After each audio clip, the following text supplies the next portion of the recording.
Hello and welcome to Spectrum Projection, a media review podcast where we analyse characters who may fit into the autism spectrum. I'm Hannah, an actually autistic person with a master's in literature, focusing on the analysis of disability in fiction and in memoir. And I'm Tilda. And that's a nat one, so no joke this time. Trigger warnings in the description.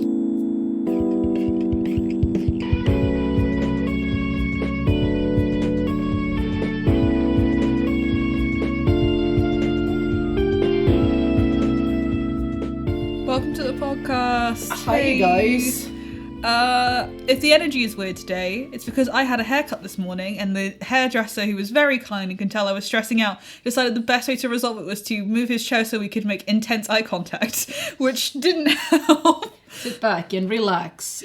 Was it an hour of prolonged eye contact? Yeah, that Bo Burnham song of prolonged eye contact is... Is that Bo Burnham? I don't think it is. No, it is Bo Burnham. I can tell you this for a fact because I literally memorised two of his shows. If you're wrong, it's going to be really embarrassing for you. Okay, now we have to look it up. I'm going to cut some of this out. Yeah, well, I frantically Googled prolonged eye contact. I've been sewing lately, which is fun. I made Hannah a hat and I made myself a hat, and then I got way too confident and now I'm trying to make a very difficult hat. And it's going, but who knows if it's going well or not. Bo Burnham, I was correct. I didn't mean to say that you were definitely wrong, but I thought it'd be really embarrassing. You thought it was from TikTok, because nothing is from TikTok. I didn't think it was from TikTok. I thought it was from a person I follow who also happens to have a TikTok. Get it right. God. But yeah, anyway, Hannah had a haircut. I did. I haven't tried on my hat that you made me. Tilda was sweet enough to indulge my incredible, hyper-focus, and you said, hey, I'm making a berry, would you? And I was just like, before you even finish your sentence, make me one that's a fossil from Animal Crossing. It was really fun. It's really cute. They're really sweet. And also, for anyone out there who might be interested, making a simple beret is piss easy. It's literally just one circle and then a circle with a hole cut into it. And then you can add a lining if you want. But other than that, it's really easy. Mine is very cute. Thank you. Basically this week, we were going to do something else. Before, I already kind of hinted last week that I wanted to talk about a character from from Dimension 20, which is a D&D show by Dropout. There's a billion layers, but basically it's a D&D show. And I wanted to talk about it because Ayda is in this show and she's canonically autistic, which I didn't know happened until the very end of the show. And I did some very revealing things about myself when I found this out. Did you want me to say it? Yeah, you can say it. It's not a problem because as established earlier in this podcast, I stay up really late. But I was, doing my thing, playing my rhythm games, and I hear a little knock on my door going and I'm thinking, oh no, has something happened? But Hannah comes in and she's like, can we talk? Something happened in the podcast. And I'm like, oh, thank God. Yes, sure. Let's talk about it. So this is kind of a huge topic, in general, because when I was talking to you about this, I listened to a lot of Roll20, not even Roll20. D&D podcasts. A lot of D&D, Dungeons and Dragons podcasts, because I'm that level of nerd, guys. We have a Star Trek focus and we have a D&D focus. But I listen to a lot of different podcasts and shows that are just other people playing D&D. And I noticed that there were a lot of characters that I personally related to in a lot of these podcasts because they kind of gave off those vibes of being autistic. And I kind of wanted to talk about conceptually what that means. Because the thing is with Dungeons and Dragons, it's something called a tabletop role-playing game, which basically means everyone makes up a little pretend character and they go on adventures together if you've never played Dungeons and Dragons, and you roll dice to figure out if you succeed and fail on stuff you do. There's more to it, but let's not. But I recently really got into it over the pandemic, and I already really liked it because I was a big fan of the McElroy brothers podcast, The Adventure Zone, and I just kind of branched out into a lot of other things. We're going to talk about a couple of specific characters I liked, but also I kind of want to talk about fandom responses to this stuff because responses are mixed, guys. Fandoms are a way bigger problem in these kind of shows than you would think. Yeah, because I think what's unique about this type of show that is A, made by people who are online personalities and B, improv, is that fandom can have a way bigger impact on how the story and the characters develop. For positive and for negative. For positive and for negative. But in this particular case, with Ayda Aguefort, she is a half Phoenix girl from the second season of Fantasy High by Dimension 20. And she started off as a one-off character, which you wouldn't believe from how she's introduced, because the Dungeon Master, who invents all the characters that aren't players, describes her in a lot of like really amazing detail and gives a lot of texture to her. And I found out later that she wasn't supposed to exist past one episode, but he just liked her enough that she stuck around, I guess. But well, that's what I call an ascended extra. But the thing is with Ayda, she's got a lot of the like hallmarks that I would call kind of stereotypes. Like, she's very awkward with social situations. When she first meets people, she's very blunt and monotone in how she talks. When she first meets basically the bad kids, the actual adventuring party, she insists on nobody giving her any gifts because that's an exchange, and she doesn't want to be in anyone's debt, and she's very serious about it. And then she decides that she's going to be friends with their elf wizard, who's really sweet and I also love. But I'm going to end up cosplaying as her. It's too late. I'm fucked. It's all happening. But sorry, I'm interrupting now. But Hannah has been actually developing some like buying clothes sense lately, which is very exciting for me because it's something that's been, you know, a growing interest of mine lately. We went shopping in the charity shops around town and we found some cool stuff. And then the other day Hannah went out and bought like a cardigan, like picked it out all on herself when she's like normally so not confident about clothing and stuff. So I'm really excited about that. Yeah, that comes across as a tiny bit condescending, but trust me, if you know me, it is a big deal. Like, it's not a thing I like kind of engage with naturally. No, like, I guess the context offered is that Hannah will like come to me and say like, do you think it would be like too much and attract too much attention if I wore like a shirt with a pattern or something crazy like that? I literally debated with you for 6 months over whether I should get a coat because it was yellow. Like literally.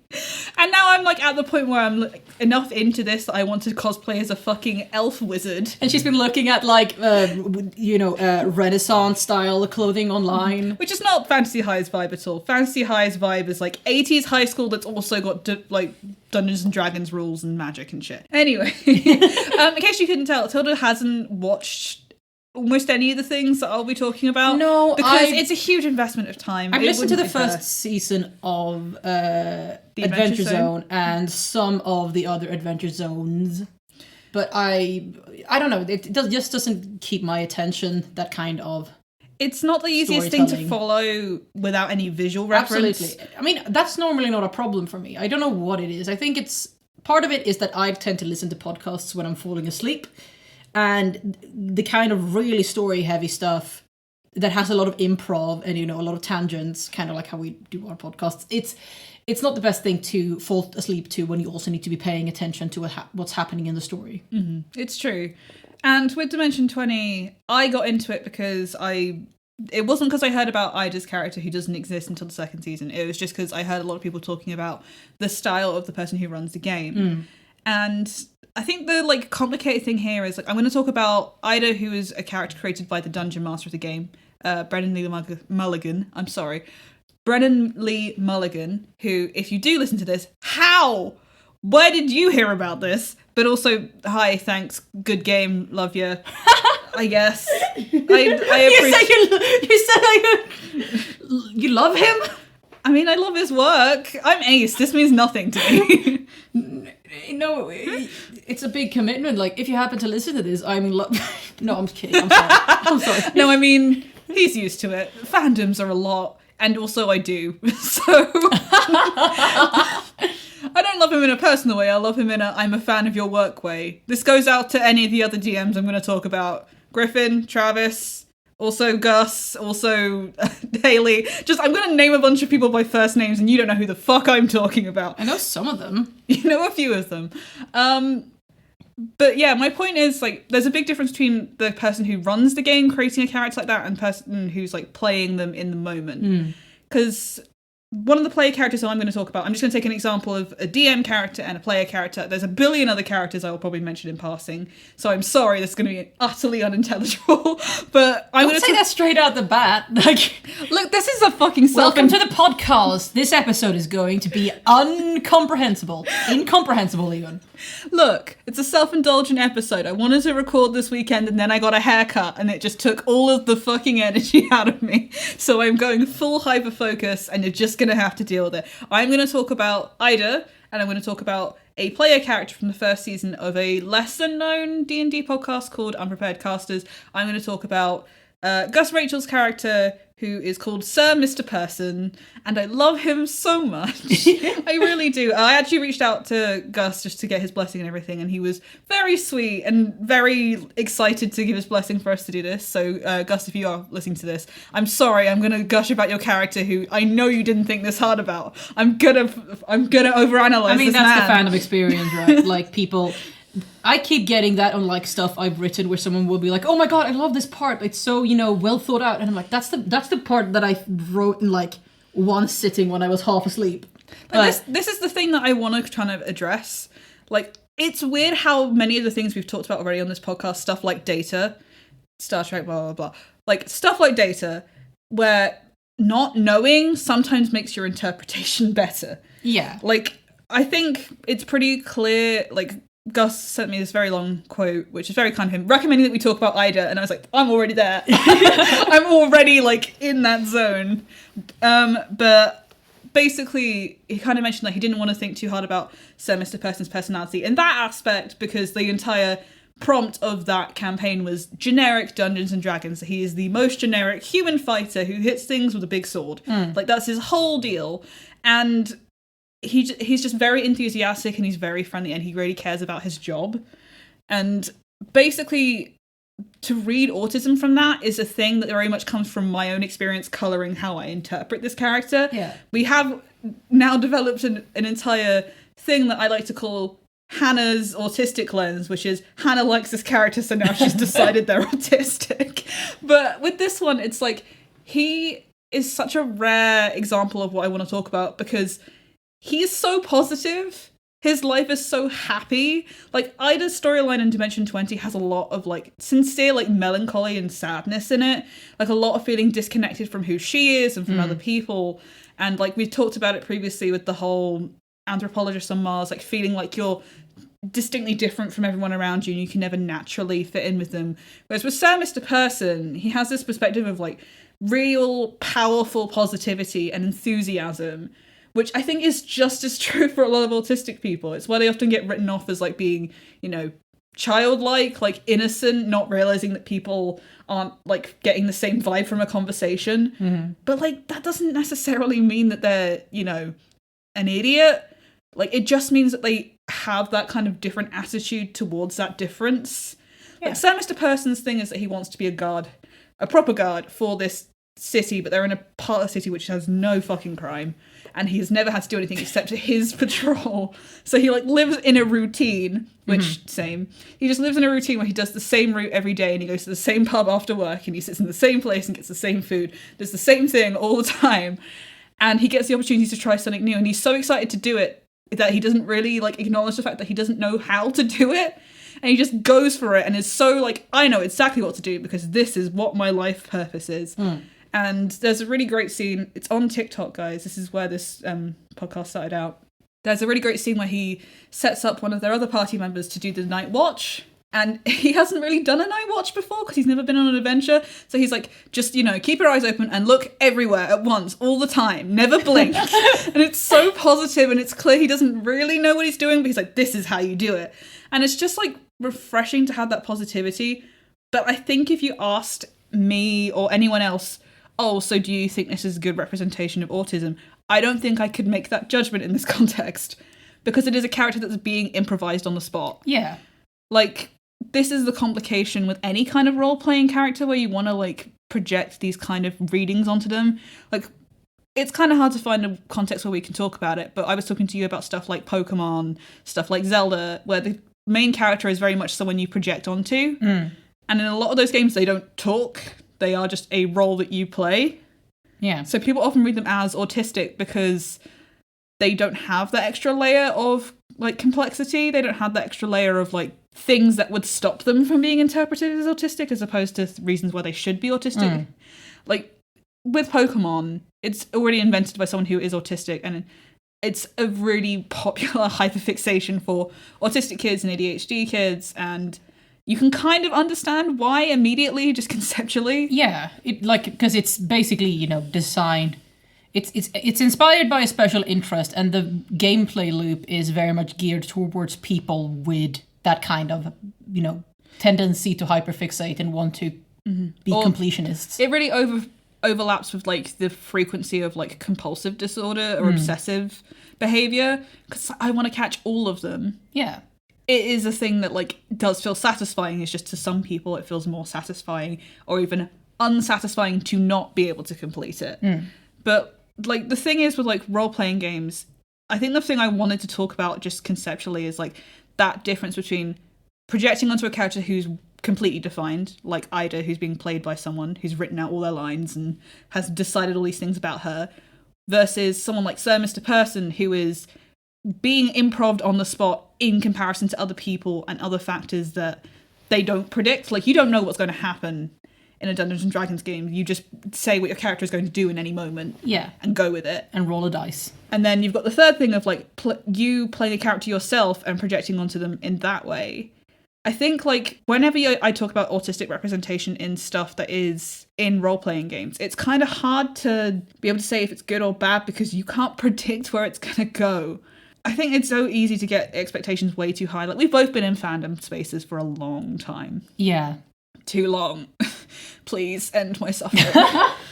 But, like, I don't know, like, I'm sure you've seen the same thing where, like, people get expectations of characters. I think, like, it would be like if when they were writing Deep Space Nine and someone had pointed out, like, hey, Odo really reminds me of autistic characters.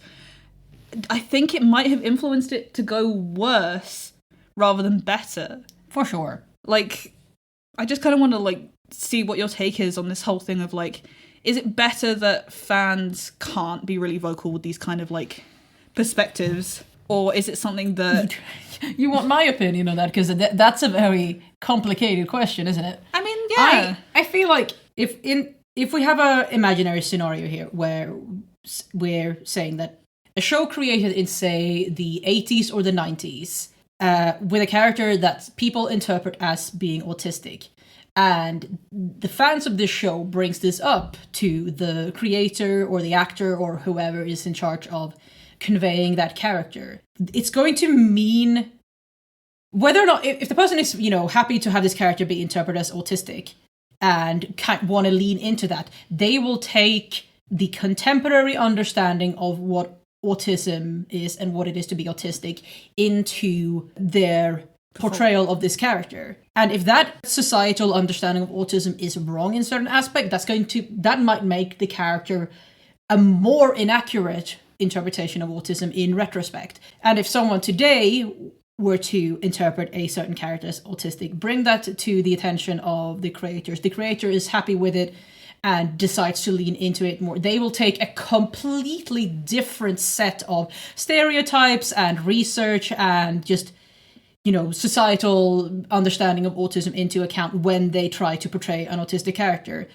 And some of that is definitely going to be better than the same scenario from the 80s, 90s, but a lot of it is still going to be wrong. And basically what I'm saying is, it's complicated. No, it is. I mean, it is complicated. And I think there's like an issue with... I think there is definitely something to be said for how, if a character wasn't created explicitly to be autistic, either because, they're a robot or because they're based on someone the person didn't know was autistic, or anything else. Or just a random happenstance, as in the case with Sir Mr. Person, where it's just, I thought they would be enthusiastic, and then randomly, through my role-playing choices as the game went on, things started to add up in this direction. There is definitely a risk that if you start to deliberately try to lean into them being autistic, your goals and intentions have kind of changed. And there is definitely a risk that the character is going to become flanderized version of themselves or a more inaccurate representation of autism. But, that is not the same thing as a character that was created deliberately from the start to be autistic being, related to. Because if someone comes in to say, like, hey, I interpret this character as autistic, that doesn't really change anything. Like, yeah, because they are. Yeah, the thing is with autism is it's also a spectrum. It's not the same as someone interpreting, say, an alien species to have certain racial traits or racial stereotypes. Yeah. Because autism is not, a singular monolith of behaviors. Like, not that race is either, because race is made up. But when people say this character makes me think of autism, or makes me think they are autistic. Like, if you were to compare the two that I've brought up today, Ayda and Sir Mr. Person, they could not be more different characters if they tried, really. Like, Ayda is quite shy and direct, and she explicitly doesn't have very many friends. Her very first friend is Adine, the elf wizard, and she just declares that they are best friends now. And then when Adine goes missing, she just says, "But a transitive properties, are we now best friends as well, Fig?" To another person. To Adine's other best friend. It's like, yeah, I guess we are. It's like, excellent, I grow richer every day. It's a very direct thing, whereas Sir Mr. Person just kind of is that very personal, friendly, just goes with the motion of what he's supposed to be doing. I can understand why people wouldn't think they're both on the same scale, but at the same time, I see a lot more of myself in Ayda in some scenes, and I see a lot more of myself in Sir Mr. Person in some scenes. Yeah. Sir Mr. Person's singular fixation on being a guard and believing that he can help the royal family is something that I can relate to in a way that I can't necessarily relate to everything about Ayda's story. Because you love the royals so much. No! I'm English, please don't joke about that. No! But do you think the Queen should take over ruling the country again? No. I don't I'm anti-royal, okay? We're getting real political in this Dungeons and Dragons episode. Who would be a worse leader, the Queen or Boris Johnson? Fucking, at that point, just throw me in the fucking sea. We had an election yesterday, let's not talk about it. Let's not talk about it. But my point is, with autism being so multifaceted, people see themselves in completely multifaceted characters. And I think the point you brought up about creators having to make decisions when they learn about that interpretation is more true now than it's ever been, especially with stuff like tabletop role-playing games. For sure. Because people really do feel like a fifth person at the table. Absolutely. And the internet has, changed fucking everything about everything in ways that we still don't really understand. And I mean, these games I'm talking about are all homebrew games, which basically means they aren't officially written by the people who make Dungeons and Dragons. Yeah. Everything about these worlds is invented. So they have the Dungeon Master has all the power to change things and add things and redo things if they want to. So they have the power to say, okay, in this episode they're gonna go and talk to a psychiatrist about this or whatever, or they have the power to put them in a scenario where they can kind of address those themes more. And I think I have to say that the way that it happens with Ayda is really what I would say is the best case scenario. And I think a lot of that is credit I have to give to Brennan Lee Mulligan, because fans brought up, hey, I think Ayda is autistic. And then over the course of several weeks, the character came back more frequently, and it was clear that very careful research had gone into how to characterize her. And also there's the thing of it's very explicitly said in the podcast, or whatever you want to call it, show, I guess, that she is definitely autistic. She is autistic. The word autism is used. She is educated about how autism works and how it affects her. But that is not a thing you can naturally flow into a lot of these settings. You can't necessarily extrapolate that experience that I think people want into every context. Yeah. You could do it with something like Data, where it's a character who's really struggling with stuff and does go and talk to someone about their feelings a lot. And in Dimension 20, there is a character who essentially adopts Ayda, who is a therapist. This is a Jawbone fan club. Everybody loves Jawbone, just saying.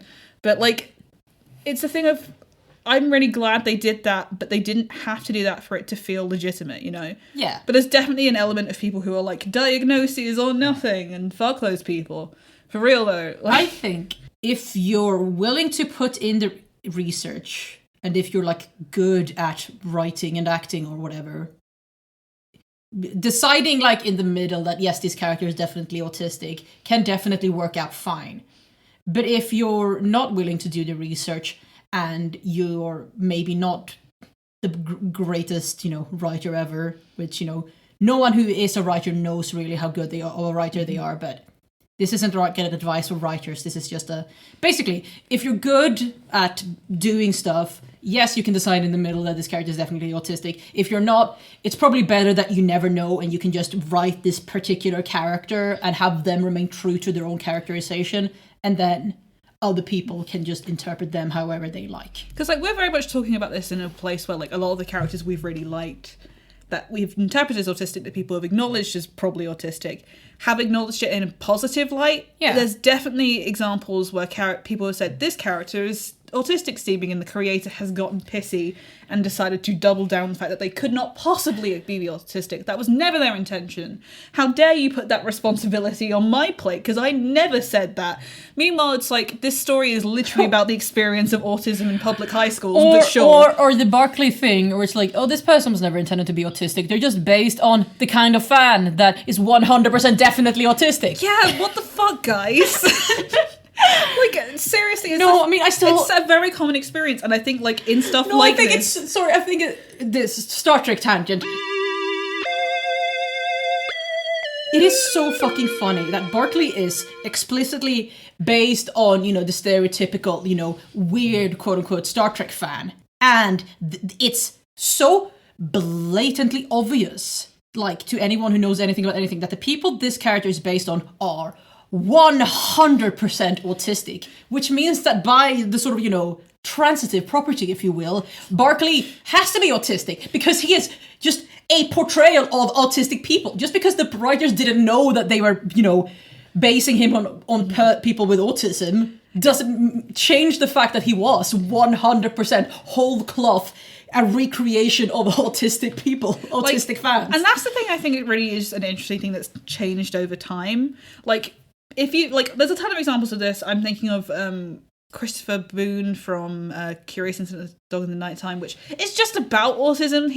The writer accepted a bunch of awards about his portrayal of autism, but also said it's not an autistic character because I can't write that. Bullshit. But there's also the thing of Sheldon Cooper is very clearly based on someone who is autistic, but the skew of that is clearly the person who this is based on is something that this writer doesn't have a very good opinion of, and they find them irritating and obnoxious and weird. Yeah. Whereas characters later down the line, or earlier, because I want to get back to Barclay briefly, because I want to make it clear that I think Barclay is a great character. Mm-hmm. I love him to pieces. I cried literally every time he showed up in Voyager. And a lot of that is due to the actor. It's the sort of weird example where he is 100% based on autistic people, but the person who wrote him originally didn't realize, and maybe even the actor didn't realize, but somehow they managed to stumble their way into a really great character and a really authentic feeling representation of someone with, autism or social anxiety and stuff like that. It's falling down a fucking staircase and, I don't know, landing on a canvas and somehow you create a Mona Lisa. It's against all odds, it's great. But that's the thing though, I think Barclay has written, because people who write Star Trek have to be fucking nerds, so there's no way they aren't friends with people who are those Star Trek nerds. Yeah. So there's definitely a feeling of they also have a very positive association with people who are like that. Yeah, it feels like it was supposed to be a loving ribbing of fans, but it ended up just being a loving ribbing of autistic people. Yeah, thanks for that, Star Trek. Love it. Amen. But my point is, as things have progressed and as the understanding of autism has developed, people are realizing that they are basing characters on autistic friends who are not, being made into the butt of a joke. Another character who I want to bring up is the Fearbolg from the 3rd season of Adventure Zone. I'm not going to go into a ton of detail because too many characters, but his thing is also a very direct, I don't understand why I'm here, this is pointless, very monotone, no one here knows how to shut up, it's too loud all the time and no one knows when to stop talking, so I'm just going to go where it's quiet and chill. And it's those personality traits have very easily in a vacuum can come across as obnoxious or annoying, but depending on how the character introduces those beliefs, depending on how that character interacts with the people in those beliefs, it can be endearing. Like, the Firbolg screaming about the fact he doesn't understand the economy and he has to do a business class is the fucking funniest thing in the world. That scene is so funny. Like, can we link to, like, a YouTube video of I'm that? going to be linking to videos of all sorts of characters, but props to Justin McElroy, who plays the Firbolg, and to Travis McElroy, who was the DM for that and created that entire scenario, which is fucking wild, and I love you, Travis. I'm going to say I love you to all the DMs. You can't stop me, Tilda. It's too late. I'm not going to stop you. But my point is, like, those characteristics in a vacuum can so easily be made obnoxious. And a lot of it is dependent on the person who's presenting those things. Like, Sir Mr. Person's, like, relentless enthusiasm is a thing that I've seen played as annoying in so many other pieces of media. Like, even, like, characters who you're supposed to, like, if they're really positive, you're supposed to hate them. And it's like, why? Why should I? It's good that somebody wants this to go right, you know? Yeah. It's like Firbolg's massively, like, I don't get this, why am I here? Can feel like a real roadblock to storytelling. But, like, if you frame it in a way that's like, I want to collectively make a story with the other people at this table, it's a lot easier to keep it moving and not have that, like, resentment build. Because there's definitely resentment towards other characters like Barclay, like Data, for things that are just inherent to them, whereas in a tabletop role-playing situation, it's like, you don't want to create that drama because you are there to play a game and move things forward together. Yeah. Like, creating needless, like, petty clashes is not really how these things work. It's not like a serialized TV show where, like, people having interpersonal arguments helps create drama. Like, you don't want that, so it doesn't happen. But, like, Well, I'm sure there has to be some people out there who enjoy making their characters get into arguments with other characters. I'm sure there are. I mean, I will say that we do also play D&D, and your character is basically my parole officer at this point. Which is, that's the thing. No, they're not. They're best friends. The best friends in your mind. No one else is going to get this. The ultimate, like, in-joke where we make references to our D&D campaign. But my point is, like, it's also that Dungeons and Dragons is really well known for being something that people got really, really obsessed with and was, like, the source of this big satanic panic in the 80s of, like, people not the only source, but... Yeah, it was a source, but, like, it was the thing of people are going to lose track of their lives. What about all these socially awkward kids who don't know how to talk to people who are just going to make their entire lives D&D? And as someone who's recently gotten into D&D, I get it. I do. But, like, part of my brain thinks, like, if it was the 80s and I was autistic and I would naturally be undiagnosed and unmedicated and without therapy, Dungeons and Dragons would be a really good thing that for me to throw myself into, because there is that, like, safety net of, like, I can control everything, but also, like, I get to have fun and socialize with people and not worry about the context of what I'm doing because it's all imaginary. Like, we play D&D and I get to be what we like to call tired Hannah all the time, where I get to say really blunt, direct things and, like, be really to the point, and I guess brusque is the best way to describe it. Oh, it's great. And I have such a problem with masking all the time, 24 hours a day, like, never being, like, honest about how I feel unless I'm tired and my mask starts to slip. Where in D&D, I can just be that direct. I can just be that, like, transparent. And it's kind of freeing and it's fun. And I can understand why it became such a focus for what was definitely autistic kids in the 80s who had, like, a massive amount of creative energy and finally had a means with which to, you know, put that out there. Yeah. I mean, the thing is, like, that I struggle with, I will say right now, I'm not going to talk about anything from Critical Role. I don't watch Critical Role. The fandom is poison. I don't know anything about it other than the fandom sucks. With Ayda Aguefort, it's also something I wanted to mention because it's something that is very rare. Ayda is not white, which, you know, rare enough already. She obviously identifies as a woman. She's a cis woman, she's not white, and she's autistic, which those combination of things do not come up very often, which is ridiculous because, of course, they come up in real life fairly often. But also she has, like, a very sweet romance in the storyline, and I don't know why it's so consistent. I mean, I know why, but, like... We all know why. We all know why. But autistic characters usually don't get any kind of romance plot, and if they do, it's always a very, let's pair everyone up at the end really neatly and just get everyone out of the way. Looking at you, Deep Space Nine. Why? Why did you do it? She shouldn't have been with anyone. I'm just saying. I mean, it should have been with Garrick. Yeah. I mean, it's true. But my point is, like, Ayda starts trying to date Fig, whose whole thing is that she's a rock star and she has this big rock star persona. She tries to show off all the time. And they end up bonding over the fact that they both feel like they're putting forward this kind of like fake self. And it's really nice to see that kind of thing of like trying to create that relatability on something that sounds so difficult to explain to other people. Like masking sounds really alienating to somebody who doesn't know what it's explaining. Like the idea of masking is like, oh, you just don't get anything. It's like, no, I'm pretending to be someone else. It's like, people can understand it if you phrase it as, oh, I have to act like someone else all the time so people will like me. And for them to kind of have that comparison to the Rockstar character, who is also incredibly awkward. I showed you that one scene of their first kiss. Yeah. Where every time they do anything romantic, Fig freaks out and skateboards away. And hides like 10 meters down. Just skateboards down a fucking vertical tree, turns invisible, and then throws up in a bush.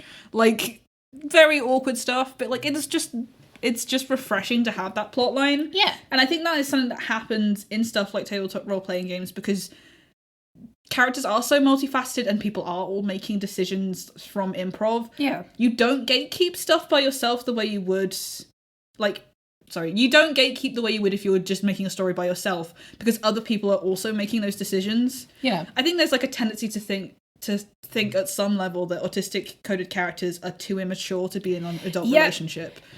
I've seen a lot of TikToks about that recently. I'm just beyond being embarrassed but being on TikTok now. We're talking about like how it's weird how a lot of people seem to think that they will, I headcanon this character is autistic and asexual. And it's like, that's not too weird, that happens. But when it's like every single character that you headcanon as autistic, you also headcanon as asexual, that's weird. But as someone who is both autistic and asexual, the romance people never ever bring up the romance element. It's like, I understand like autistic people frequently have issues with social situations, but like they still want friends, they still want romance, they still want love. Like it's a thing that I think, and most importantly, they, unless they literally are children, they aren't children. Yeah, they are not children.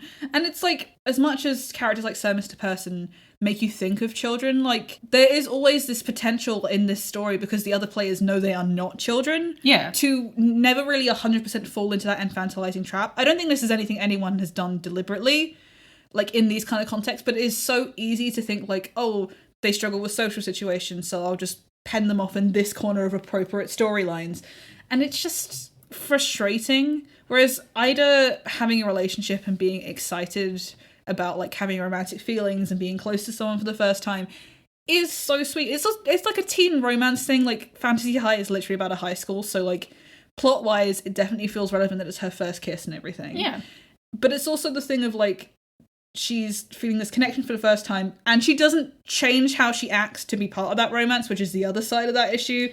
Where, like, they have scenes where it's like, here's the scene before the romance scene. Here's the romance scene with someone who looks like our character but is acting like someone else entirely. And then you go back to them being themselves. Like, with Ayda, she still is very to the point. Like, she writes a contract to be able to tell Fig, like, you can't, part of this contract is that you can't divulge this information to her and you can't make fun of me for feeling this. And she makes her sign this long contract and then she says, I like you, and at any time if you had kissed me, I would have very much enjoyed it. You cannot make fun of me for this. You cannot mention it. Just, well, I kind of have to mention it if this is going to go anywhere. And then Fig like tries to meet her at that level as well. I was like, okay, can I make a verbal agreement? Like, this is not a written contract. This wouldn't be legally binding, but okay. It's just very, like, there's very much an effort from the players in 2020. All of them are great as well.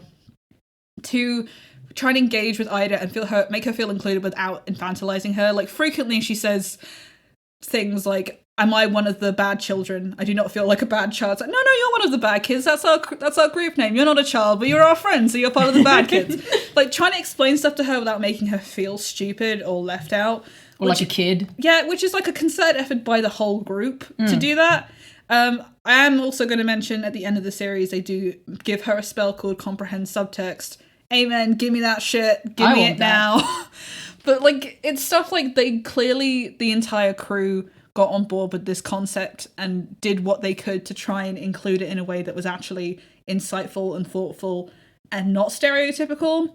Whereas with characters like Sir Mr. Person, it's an individual character connecting to other people. And I will say Sir Mr. Person has the disadvantage of the way Unprepared casters work is they do mini arcs, like 5 or 6 episodes long, and then they move on to completely different characters. So maybe I'll see him again, my dear sweet Sir Mr. Person. But for now, he's gone. He's gone from my hands, but never from my heart, if you will. So there is that disadvantage of short form stuff. You can't develop characters with the same depth that you can in something that's lasting for a long time. It has its own advantages and its own what's the word I'm looking for? It just kind of has its own scope. Like, I think it's more reasonable to, like, know what your scope is. Like, I think if I had approached Gus at the start of Unprepared Cast and said, I think Sir Mr. Person should be coded autistic, it's the kind of thing where it's like you want it to inform the character, but when you're literally just doing one storyline where you fight, like, maybe one big monster and you do, like, a couple little puzzles, it's very hard to include that without making it feel tokenistic or without making it feel like it's been shoehorned in for the sake of being there. Yeah.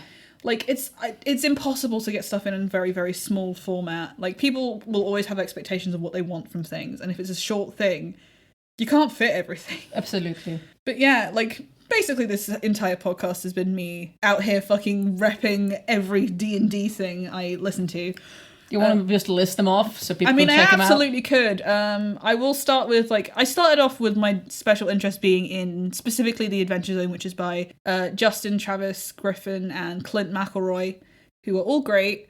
I listened to their first arc, which is The Adventure Zone Balance, which is like traditional D&D, and it's amazing. That's the one where there are comic books coming out about it right now. Yes, and it has the greatest character in all of fiction, Angus MacDonald.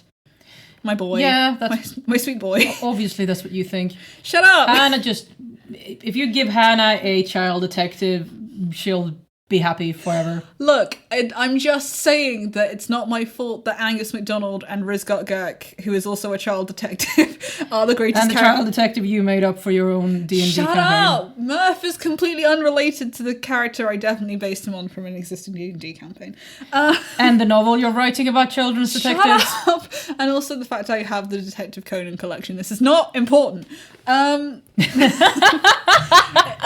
Adventure Zone is good, was my point. Adventure Zone Balance is like the classic, everyone loves it, that's the really big one. Adventure Zone Graduation is amazing, it just finished, so you can listen to the whole thing all the way through. That's what the Fearbog character I mentioned earlier is from. He can't lie, he's incapable of it, so I can relate to that. It's great, it's wonderful. There's also a canonically ace character, so I'm all here for it. Taz Amnesty is not D&D, but it's a different role-playing game, which is also great. Canon ADHD character. We love Aubrey here, Aubrey forever. Non-Taz D&D podcasts. Yeah. Obviously, Dimension 20. They have a lot of different series. No spoilers. I've only watched Fantasy High so far, but I'm going to get to, I think it's a Kingdom of Candy or Crown of Candy, I think it's called. Candy themed. A Candy of Crush. No. And of Mice and Murder, which you might be wondering, Hannah, why haven't you listened to that yet? It sounds exactly your thing. I'm getting there. When I'm hyperfixated and I like a thing too much, I can't do it. So I got to like circle around it a few times before I get there. But I will get there. You walk like the cat around hot porridge. That's the Swedish saying. Yeah, I assumed it was too weird to not be a Swedish saying. I also listened to Dungeons and Daddies, not a BDSM podcast. That's part of the title. Well, it's sometimes. Mostly not a BDSM podcast.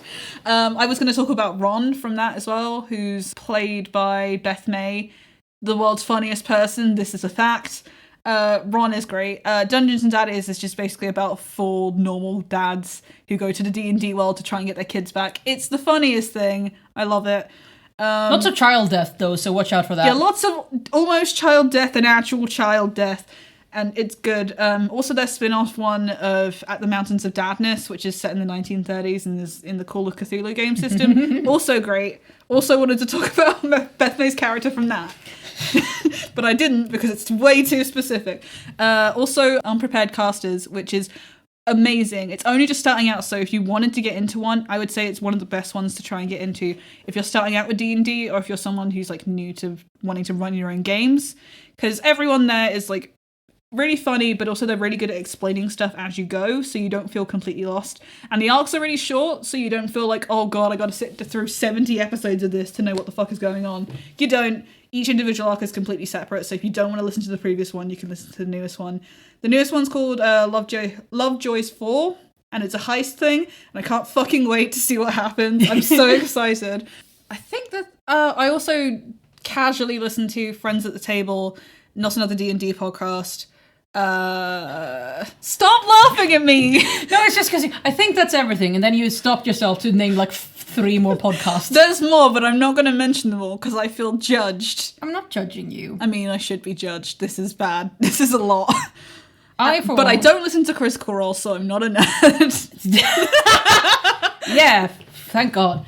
I, for one, can't wait for My Dad Wrote a Porno to come back. That's not a D&D thing, in case you didn't know. That is just the normal podcast. It's more like a book club, if you think about it. A weird, unsettlingly... I don't know if anti-erotic is a term, but anti-erotic, I think, is the best term for it. You should listen to My Dad Wrote a Porno. It's got nothing to do with this, but you should. Fuck it, Belinda's autistic. I've decided she's one of us. No, we can't. You put it in my mind now. Bella's probably autistic, though. No, that's an offensive stereotype. Bella's a fucking idiot. And the other podcasts I listen to, some true crime stuff and some that cannot be, that Hannah made me censor the one time I tried to mention. I mean, it's true. This was for your own self-respect more than anything. Self-respect? But listen, I am proud of the fact that I'm a... I don't need you to tell me otherwise. I'm trying to think if I listen to any other D&D podcasts. I know I do. I don't know. Okay, for one, I'm going to say I don't know how I keep track of them all either, okay? I don't know. But my point is, like, if you're autistic and you want to try and find, like, something where you can feel engaged, D&D podcast is a pretty good place to go because there is such variety in what you can do, like, and what you can find. Like, you will find something that you find enjoyable. I will still just be showing Tilda random clips from Dimension 20 for the rest of time, I think. But, yeah, I think, long story short, I kind of wanted to talk about the idea of, like, role-playing games and how, like, I don't think it's entirely fair to have, like, expectations of, like, responsible representation in a game that is entirely ad-libbed. And for a lot of time from people who don't have any awareness of these things. Like, people aren't born knowing shit about autism. Like, they just aren't. And if they get misinformed by the general public knowledge, I'm looking at you, Autism Speaks, like, it's pretty clear to us now, just seeing all these charity events in the last year, that where there are people who are just completely misinformed about things. Not because they're bad people, but just because they don't know. Well, sometimes they are bad people who insist on staying misinformed. See it. Yeah, but also that guy, I forget what his name is. His charity stream got cancelled, so fuck him. Good. I mean, he already raised like what, $1 million or whatever. Yeah, but fuck him. At least he embarrassed himself a bit. That's something. Yeah. But like, my point is, like, it's the kind of thing where you can definitely apply it as a lens afterwards. But even if something is ongoing, it's not necessarily fair to put that onto people. Like, don't try and influence creators as they're making their art, regardless of what you think that influence should be. Like, you should say, hey, if you're going to do this character like this, you should know that this is kind of like a fucked up thing to do. Like, if you're doing a character that's trans, maybe please God, for the love of God, check that you're doing this correctly and not accidentally, like, being horribly bigoted. Props to the Adventure Zone for asking people for advice before having a trans character. But, like, it's the kind of thing where you can apply it after the fact, and you can even apply it, like, with critique, but it's not necessarily fair to expect people to know exactly what they're doing in the same way you would in a writer's room where people have edits and multiple rounds of changes. Because it's all improv, it's all on the spot. Yeah. Like, unless they literally say something that is, like, just without a doubt, completely objectionable and awful, and something they should never have even begun to say, I think it's something you kind of have to, you know, get by with. But if you like autistic characters, watch Dimension 20, because Ayda is great. Well, people are just going to do whatever they want. I don't think us telling people to not yell at creators of improv podcasts is going to make any difference. Look, I just want people to leave Travis alone. He's good, and I love him. This is the second time I've said this. I'm only saying this because I feel like if this got to enough people will be yelling at you for telling people what to do. And I just want to come in and say that we would never tell anyone what to do about anything. So, well, I am. Leave Fuck us alone. it. Leave them alone. Long story short, D&D podcast's good. Take it with a pinch of salt. And also, listen to Unprepared casters. That's my main takeaway. Listen to Unprepared casters. It's good and I want more. I can't donate any more to the Patreon. I'm sorry, I'm broke. We don't have a Patreon yet. If we ever get one, my money is going to go straight from that to the other Patreon for Unprepared casters. I mean, if that's how it's going to be, you can just tell people now, don't get us a Patreon. Oh, hang on. What I'm saying is, rather than us getting a Patreon, we can just tell people to donate to other people's Patreons. Save ourselves the effort. I might actually start doing that because there's so much stuff I want to support, but I don't have a ton of money. Support Unprepared casters and listen to it. It's great. Also, please review and rate their podcast and our podcast if you can.